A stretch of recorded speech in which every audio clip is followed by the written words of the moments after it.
শিক্ষার্থী, আসসালামু আলাইকুম।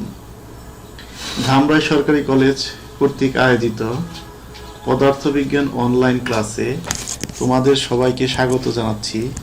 আমি মোহাম্মদ সাইদ আনোয়ার, প্রভাষক, পদার্থবিজ্ঞান বিভাগ, ধামরাই সরকারি কলেজ। বিজ্ঞানের প্রিয় শিক্ষার্থীরা, তোমরা নিশ্চয়ই অবগত আছো আমরা ভেক্টর অধ্যায় পড়তেছিলাম। এর পূর্বের ক্লাসগুলোতে আমরা জেনেছি ভেক্টর কাকে বলে, স্কেলার রাশি কাকে বলে, ভেক্টর রাশিকে কিভাবে প্রকাশ করা যায়, আয়তাকার একক ভেক্টর, নাল ভেক্টর, ব্যাসার্ধ ভেক্টর, অবস্থান ভেক্টর সহ ভেক্টরের বিভিন্ন বিষয়। প্রিয় শিক্ষার্থীরা, আমি প্রথম ক্লাসে বলেছিলাম যে দুটি ভেক্টর রাশিকে যোগ বা বিয়োগ করা যায়, কিন্তু ভেক্টর রাশির এই যোগ বা বিয়োগ বীজগণিতের যে সাধারণ নিয়ম রয়েছে, বীজগণিতের যে নিয়মে আমরা যোগ বিয়োগ করি সেই নিয়মে করা হয় না। অর্থাৎ ভেক্টরের যোগ বিয়োগ বীজগণিতের সাধারণ নিয়ম মেনে চলে না। তাহলে নিশ্চয় মনে প্রশ্ন আসে যে তাহলে ভেক্টরের যোগ বিয়োগ কি নিয়ম মেনে চলে। আমরা আজকে সেই নিয়মগুলোর নাম জানব এবং একটি বিষয় সম্পর্কে বা একটি নিয়ম সম্পর্কে বিস্তারিত জানব। তো প্রিয় শিক্ষার্থীরা, আজকে আমাদের শিক্ষণফল হচ্ছে ভেক্টর রাশির জ্যামিতিক যোজন বিয়োজন নিয়ম। ভেক্টর রাশি যোজন বিয়োজন আসলে দুই রকম, একটা হচ্ছে জ্যামিতিক নিয়ম আর একটা হচ্ছে গাণিতিক নিয়ম। গাণিতিক নিয়ম রয়েছে আবার চারটি, একটা হচ্ছে ত্রিভুজ সূত্র, বহুভুজ সূত্র, সামুদ্রিক সূত্র এবং উপাংশ সূত্র। তাহলে আমি কি বললাম যে ভেক্টর রাশির যোজন বিয়োজন দুটি নিয়ম মেনে চলে, একটা হচ্ছে জ্যামিতিক নিয়ম আর একটা হচ্ছে গাণিতিক নিয়ম, বা একটা হচ্ছে জ্যামিতিক পদ্ধতি আর একটা হচ্ছে গাণিতিক পদ্ধতি। আমরা এই একাদশ শ্রেণীতে গাণিতিক পদ্ধতিগুলো নিয়েই বিস্তারিত আলোচনা করব। আমরা এর আগেই বললাম যে গাণিতিক পদ্ধতি কয়টি রয়েছে? চারটি। তাহলে আমরা কি জানলাম যে একই জাতীয় দুই বা ততোধিক ভেক্টর রাশির যোগের ফলে যে নতুন ভেক্টর রাশি সৃষ্টি হবে সেই যোগ বা বিয়োগ কিছু নিয়ম মেনে চলে। একটি হচ্ছে জ্যামিতিক নিয়ম আর একটা হচ্ছে গাণিতিক নিয়ম। গাণিতিক নিয়ম আবার কয়টি?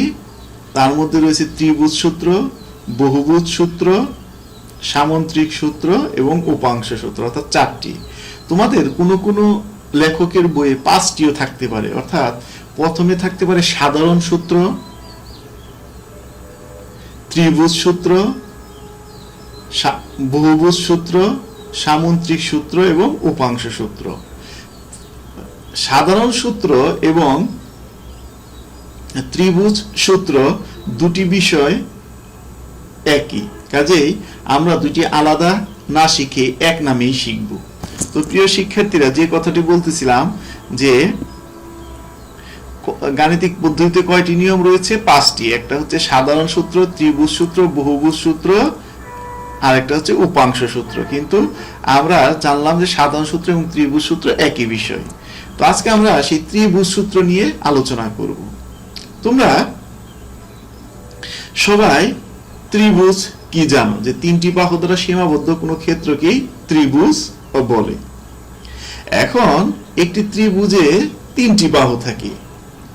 আমাদের চিত্রে তোমরা দেখতে পাচ্ছ যে এখানে যে ত্রিভুজটি রয়েছে সেটির নাম হচ্ছে এই উ এ বি। এই উ এ বি এটা হচ্ছে আমাদের ত্রিভুজ।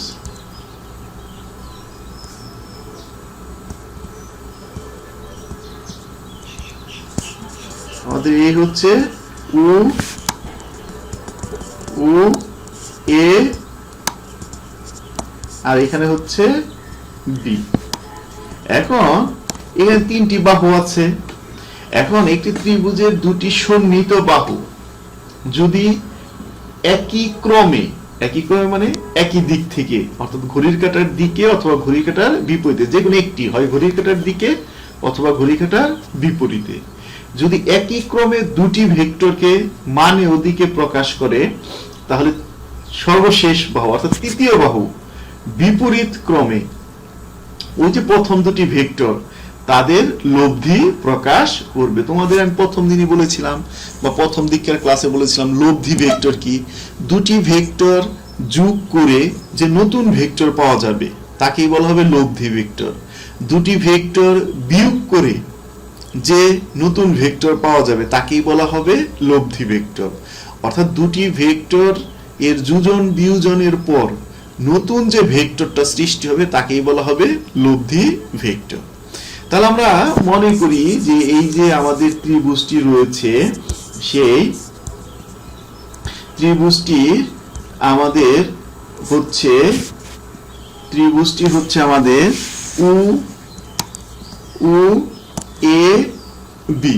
এখানে উ এ মানে এবং দিকে একটা ভেক্টরকে প্রকাশ করছে যার নাম হচ্ছে পি, আর এদিকে অন্যদিকে এ বি আরেকটি ভেক্টরকে প্রকাশ করছে যার নাম হচ্ছে কিউ।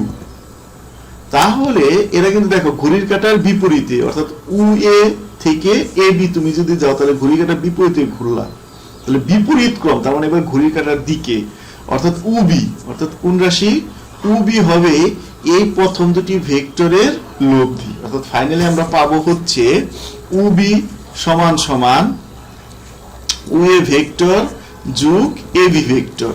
অর্থাৎ ফাইনালি আমরা কি পাবো, উ বি ভেক্টর সমান সমান হচ্ছে তোমার উ এ ভেক্টর যোগ এ বি ভেক্টর। এখন এগুলাকে যদি আমরা প্রতীক দিয়ে প্রকাশ করি, অর্থাৎ উ এ কে যদি আমরা পি ধরি, এ বি কে যদি কিউ ধরি এবং উ বি কে যদি আর ধরি, তাহলে কি হবে আর সমান সমান P vector plus Q vector. তাহলে প্রিয় শিক্ষার্থীরা, আমরা আজকে জানলাম যে ভেক্টরের যোজন বিয়োজন দুটি সূত্র বা পদ্ধতি মেনে চলে। একটা হচ্ছে জ্যামিতিক পদ্ধতি আর একটা হচ্ছে গাণিতিক পদ্ধতি। আর গাণিতিক পদ্ধতিতে রয়েছে আবার কয়টি নিয়ম, 5টি নিয়ম। তুমি যদি বলো 5টি তাহলেও সঠিক, তুমি যদি বলো 4টি তাহলেও সঠিক। সেই 4টি নিয়মের প্রথম নিয়মটা কি, ত্রিভুজ নিয়ম বা ত্রিভুজ সূত্র। সেই ত্রিভুজ সূত্রটি আমরা আজকে জানলাম। আমরা পরবর্তী ক্লাসে বাকি সূত্রগুলো জানব। প্রিয় শিক্ষার্থীরা, আমি আশা করি তোমরা সবাই বাসায় স্বাস্থ্যবিধি মেনে, সরকারি বিধিনিষেধ মেনে অবস্থান করছো এবং তোমাদের যে মূল দায়িত্ব লেখাপড়া করা, পড়াশোনা করা, সেটা তোমরা চালিয়ে যাচ্ছ। তো সবাইকে স্বাস্থ্যবিধি মেনে, সরকারি বিধিনিষেধ মেনে বাড়িতে অবস্থান করার জন্য এবং সেই সাথে পড়ালেখা চালিয়ে যাওয়ার জন্য আমি আহ্বান করছি। সবাইকে ধন্যবাদ। আসসালাম।